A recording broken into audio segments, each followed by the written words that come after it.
Hi, I'm Johnny Kirk. And I'm Tommy McCallum. And I'm Jalen Kaplan. Well, we are just seeing the developments of a group of nomadic tribes in Mongolia. I don't know, Tommy, but it is not looking good. Yeah, lots of turmoil as of now. A man by the name of Temujin seems to pose a serious problem. This man has just unified the Mongols. It is no small achievement considering it has brought together a whole series of disparate tribes. I mean, it really is remarkable considering that Mongolia is 4 times the size of France.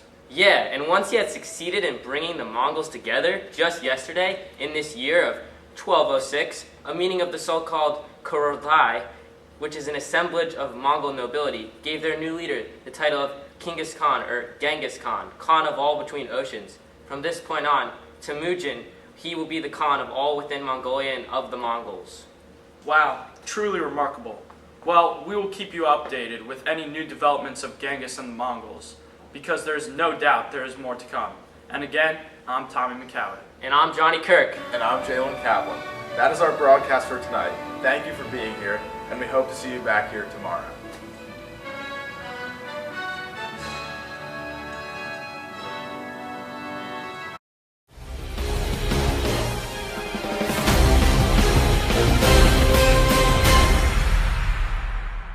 Hi, I'm Jalen Kaplan. And hi, I'm Johnny Kirk.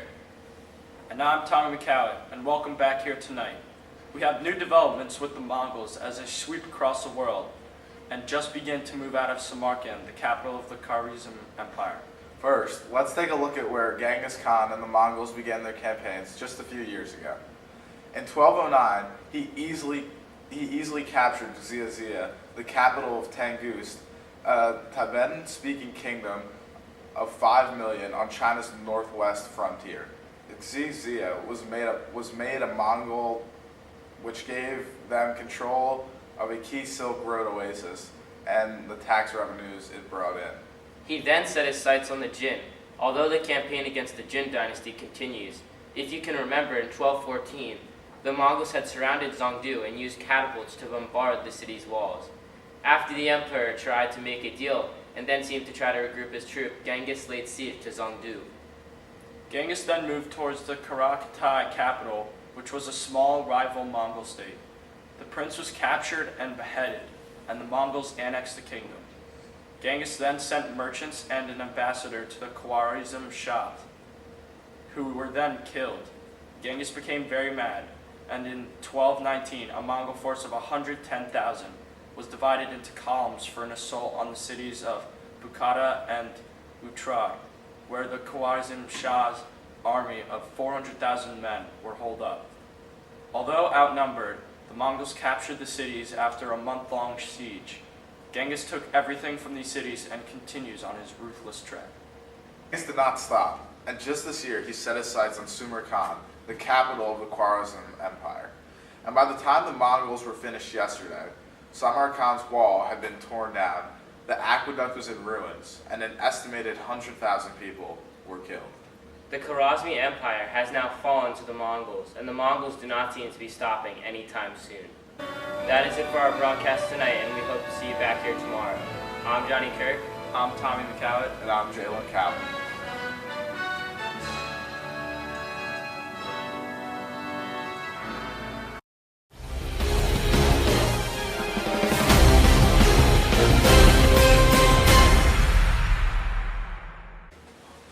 Hi, I'm Jalen Kaplan, and welcome back here tonight.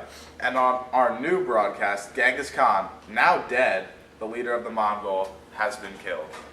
Hi, I'm Johnny Kirk. Genghis Khan, the leader of what seems to be the unstoppable Mongols, had died this year in the year of 1227, and many believe that he was the core reason the Mongols had been so successful, and yet the Mongols still look to continue their campaigns.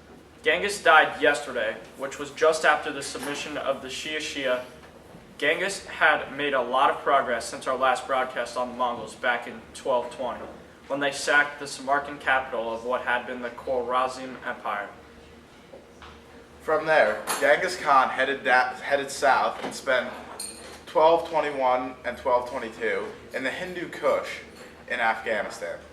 His armies destroyed other great Silk Road trading centers such as Urgench and Merv. Genghis Khan's armies then destroyed other great Silk Road trading centers of Balkh, Nishapur, Ghanzi, and Hart.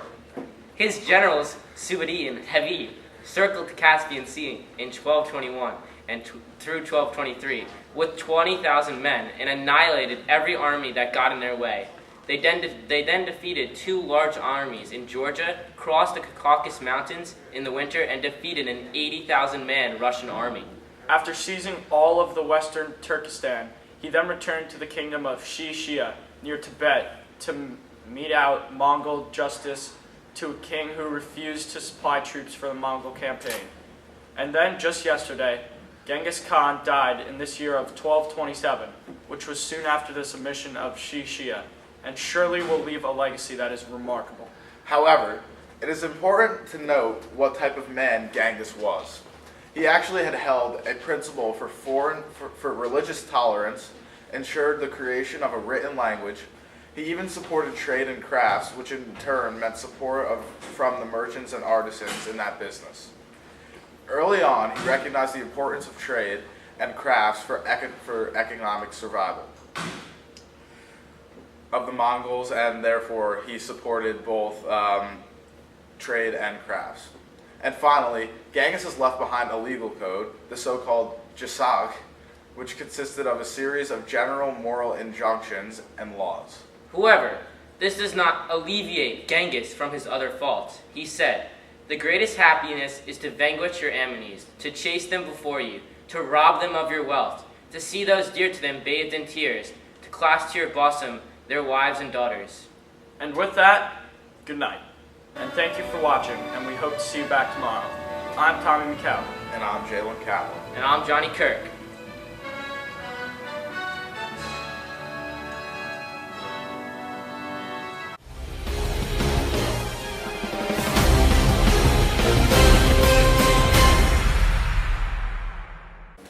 Hello, I'm Johnny Kirk III. I'm Tommy McCowett, the third. And I'm Jalen Kaplan III, as you are in a new updated studio. On today's broadcast, we have information about the savage Mongols and their quest for greatness, now diminished. Just yesterday, in this year of 1369, the Golden Horde, a group of Mongols, have lost Belarus and Ukraine in the west. And meanwhile, the Kagatai Khanate disintegrated and local warlords stepped in to fill the void. Looking back on the Mongols after Genghis' death is interesting, and tonight you will hear about it. After his death, the Mongols did not quit or lose hope. One of Genghis' grandsons, Kublai Khan, completed the quest of China, eventually establishing a new Chinese dynasty known as the Yuan. In 1279, Kublai Khan moved the capital of China northward to Khanbalech. The Mongols then moved westward and fought the Islamic Empire. Persia fell by 1233, and by 1258, they had conquered Baghdad and destroyed the Abbasid Caliphate. Beginning in 1230, the Mongols moved into Europe. In Europe, they conquered Russia, advanced into Poland and Hungary, and destroyed a force of Poles and Teutonic Knights in Silesia in 1241. Europe then got lucky when the Mongols turned back because of internal fighting. Western and Southern Europe thus escaped the wrath of the Mongols. By the 1330s, the Mongol Empire was coming apart at the seams. In 1335, the Mongols lost control of Persia. The Black Death swept across Central Asia along Mongol trade routes, wiping out entire cities. Goryeo Korea threw off the Mongols in 1350. Most significant of all, in 1368, the Yuan dynasty lost power in China, overthrown by the ethnic Han Chinese Ming dynasty. And then, just yesterday, in this year of 1369, the Golden Horde had lost Belarus and Ukraine in the west. Meanwhile, Kagatai Khanate disintegrated, and local warlords stepped in to fill the void. Just like that, the Mongol Empire is falling apart after 150 years. The empire no longer has control and is almost completely disintegrated. Ultimately, throughout these broadcasts that our grandfathers began back in 1206, we've recognized that the Mongols were both a great but also not great empire. They truly valued trade, communication, and were tolerant of religions, and yet they slaughtered and killed millions of people. And with that is our broadcast for tonight. Thank you for watching, and we hope to see you back here tomorrow. I'm Johnny Kirk III. And I'm Tommy McCowan III. And I'm Jalen Kaplan III.